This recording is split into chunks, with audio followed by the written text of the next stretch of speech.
When we picture the Second World War, our minds often conjure images of dramatic firefights, thundering tanks, and daring aerial dogfights. We think of the strategic decisions made by generals in distant headquarters and the immense bravery of soldiers facing enemy fire. Yet, for countless troops on the ground, one of the most relentless and deadly adversaries was not a human soldier, but the environment itself. The bitter, gnawing cold was a constant threat, an unseen enemy that sapped morale, caused debilitating injuries like frostbite and trench foot, and claimed lives just as surely as a bullet. In the frozen forests of the Ardennes during the Battle of the Bulge, or on the windswept Eastern Front, survival was a daily battle against plummeting temperatures. Soldiers were issued standard gear, of course. Wool greatcoats, cotton undergarments, and thick socks were the mainstays of their defense against the elements. These materials had been the foundation of military uniforms for generations. But in the extreme wet and freezing conditions that defined so many WWII campaigns, they often proved tragically inadequate. Wool becomes incredibly heavy when wet and loses much of its insulating power. Cotton, even worse, draws heat away from the body once it is soaked, accelerating the onset of hypothermia. For the men huddled in muddy foxholes or marching through ceaseless rain and snow, their own government-issued clothing could become a dangerous liability rather than a source of protection. This desperate struggle for warmth created a culture of improvisation among the troops. They were constantly on the lookout for anything that could give them an edge against the cold. They stuffed newspapers into their jackets, wrapped their feet in burlap sacks, and scrounged for any scrap of material that might offer an extra layer of insulation. This wasn't just about comfort, it was a matter of life and death. A soldier who could stay warm was a soldier who could stay alert, whose fingers wouldn't stiffen on the trigger, and whose feet could carry him on the next march. The official supply chain provided the basics, but it was individual ingenuity that often filled the critical gap between issued gear and genuine survival. It is within this context of constant, desperate struggle that we must understand the story of kapok. This wasn't a material that was officially sanctioned or widely distributed for insulating clothing. Instead, it was something soldiers discovered, often by chance, and recognized for its remarkable properties. They saw its potential to solve a problem that their standard issue equipment could not. The tale of kapok is a fascinating footnote in military history, a testament to the resourcefulness of the common soldier. It reveals how those on the front lines found their own solutions, creating a secret, unofficial upgrade to their gear to fight the unseen enemy of the cold. The story of this unlikely battlefield savior begins not in the cold climates of Europe, but in the tropical rainforests of Southeast Asia. Kapok is a natural cotton-like fiber that comes from the seed pods of the Saber pentandra tree, also known as the kapok tree. For centuries, indigenous communities had used this silky, buoyant material for everything from filling pillows and mattresses to stuffing traditional garments. Its lightweight and water-resistant nature made it a valuable local resource long before it ever found its way onto a European battlefield. By the early 20th century, its unique properties had caught the attention of Western industries, which began importing it primarily for use as a filling. The most common application for kapok before and during the war was not for clothing, but for flotation devices. Its incredible buoyancy, it can support up to 30 times its own weight in water, made it the ideal stuffing for life jackets and life preservers. Allied naval forces and merchant marines relied heavily on kapok-filled vests. This is how many soldiers first encountered the material: a wrecked ship, a discarded life vest, washed ashore, or damaged equipment in a supply depot provided the first opportunity for troops to literally tear open this source of survival. They were not looking for flotation. They were looking for anything that could keep them warm and dry in the miserable damp conditions they endured. The moment of discovery for many soldiers was a simple, tactile experience. Upon handling the fluffy fibers from a damaged life vest, they would have noticed two things immediately. First, it was incredibly light, far lighter than an equivalent amount of wool or cotton. Second, it felt dry to the touch, even if the outer casing of the vest was soaked. This was the key. Soldiers who were constantly battling dampness in their clothes and bedding recognized the potential instantly. Here was a material that seemed to defy the wet, a stuffing that promised to hold warmth without becoming a heavy, soggy mess. It was a revelation born from desperation and curiosity. Word of kapok's effectiveness spread not through official channels, but through whispers and demonstrations from soldier to soldier. A man who had managed to stay noticeably warmer and drier than his comrades would be asked for his secret.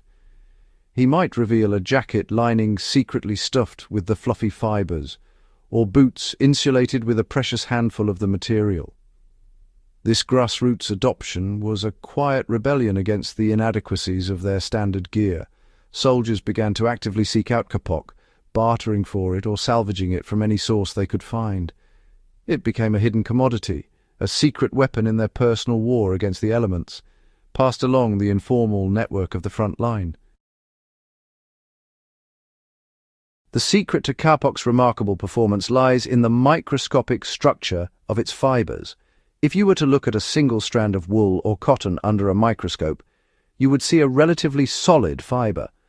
When these materials get wet, water clings to them and fills the tiny air pockets between the strands, displacing the trapped air that provides insulation. Water is an excellent conductor of heat, so it rapidly pulls precious body warmth away. This is why a wet wool coat feels so cold and heavy, but kapok is fundamentally different. Each individual kapok fiber is a tiny hollow tube, and its surface is coated with a natural waxy oil. This unique combination of features gives kapok two distinct advantages. The hollow core of each fiber traps air, and it is this trapped air that creates an incredibly efficient insulating barrier. It works much like the down feathers of a goose or the double-paned windows in a modern house. But unlike down, kapok has a second line of defense, its waxy coating. This natural oil makes the fibers hydrophobic, meaning they actively repel water.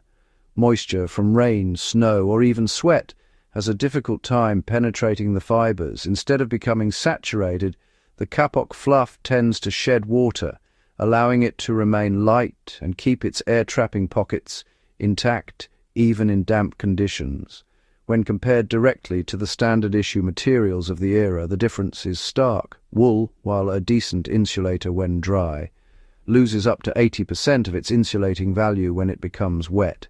It absorbs a tremendous amount of water, making it heavy, uncomfortable, and slow to dry. Cotton is even worse in cold, wet weather. It readily absorbs moisture and holds it directly against the skin, a phenomenon outdoor enthusiasts today call a death cloth because of how quickly it can lead to hypothermia. Kapok, by contrast, retains its loft and a significant portion of its insulating power even when exposed to moisture, making it vastly superior for the conditions faced by soldiers in the trenches and forests of the Second World War. Soldiers didn't need to understand the science behind it, of course. Their evidence was purely practical and based on direct experience. A soldier with kapok stuffed into his jacket lining simply felt warmer and stayed drier. He could endure a watch on a rainy night without the same chilling effect his comrades suffered. He could march through slush and snow with a greater degree of protection and comfort. For them, kapok was simply a material that worked. It solved a problem that the world's most powerful armies had failed to adequately address, proving that sometimes the most effective solutions are found not in a laboratory, but in nature itself. The adoption of kapok was an act of pure battlefield improvisation. There were no official instructions or manuals on how to use it. Soldiers had to figure it out for themselves, modifying their own gear with whatever tools they had on hand. A common method was to carefully unpick the seams of a jacket or trouser lining, create a small opening, and meticulously stuff the fluffy kapok fibers inside. They would then crudely stitch the seam closed again, creating a custom insulated garment. This was a risky endeavor. Damaging government-issued equipment was a punishable offense, and a soldier caught cutting up his uniform could face disciplinary action. Yet for many, the risk was well worth the reward of surviving another frozen night. The most prized sources of kapok were the flotation vests used by the Navy and Air Force. Soldiers stationed near coastal areas or in zones where airmen had bailed out would scavenge for these vests with an almost feverish intensity. A single life preserver contained enough kapok to insulate a jacket and perhaps line a pair of boots or mittens. This made the vests a valuable, albeit unofficial, form of currency. A soldier might trade his cigarette ration or a captured souvenir for a handful of the precious fluff. It became a secret stash, a personal hoard of survival gear that was kept hidden from the prying eyes of sergeants and officers who might confiscate it or punish the owner. The ingenuity didn't stop with clothing. Soldiers found countless other ways to use kapok to make their miserable existence more bearable. They would stuff it into their bedrolls or sleeping bags to provide an extra layer of insulation from the cold, hard ground. A small amount could be packed around their feet inside their boots, a desperate measure to ward off frostbite. Some even fashioned makeshift pillows or cushions to get a more comfortable rest in a damp foxhole. Every scrap of kapok was precious. Its lightness meant that a soldier could carry a significant amount of insulation without adding noticeable weight to his already heavy pack, a crucial consideration for men who march for miles every day. This clandestine use of kapok highlights a fascinating dynamic of the soldier's life, the gap between official procedure and practical reality. While the Quartermaster Corps was focused on the mass distribution of standardized, durable and cost-effective gear like wool, the soldiers on the ground were engaged in a process of micro-innovation. They were the end users, the ones who knew intimately what worked and what didn't in the crucible of combat. The story of their secret kapok stashes is a powerful reminder that military history is not just about grand strategies and logistics. It's also about the small, clever adaptations that individuals made to endure and survive. Despite its proven effectiveness on the battlefield, kapok largely vanished from use in the years following World War II. Its decline was not due to a failure of performance, but rather a combination of logistical challenges and technological progress. The primary sources of kapok were in Southeast Asia, and the war had severely disrupted the supply chains.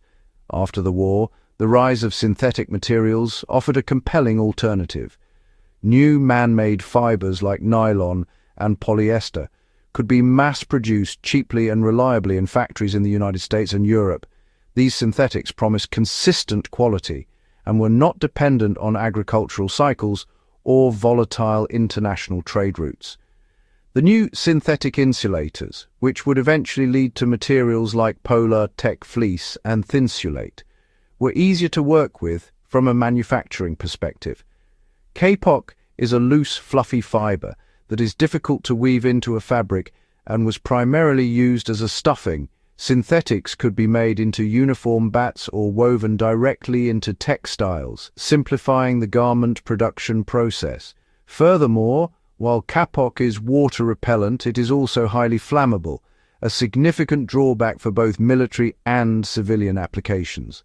For these reasons, the military-industrial complex turned its attention to the laboratory, and natural fibers like kapok were quickly left behind as relics of a bygone era.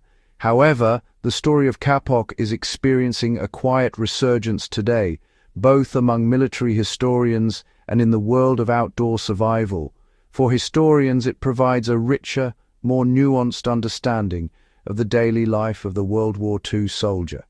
It illustrates their resourcefulness and sheds light on the material culture of the front lines, showing how soldiers interacted with and modified their environment to survive. It's a story that you won't find in most official histories, but one that adds a vital human element to our understanding of the conflict. It reminds us that soldiers were not just cogs in a machine, but thinking individuals constantly solving problems.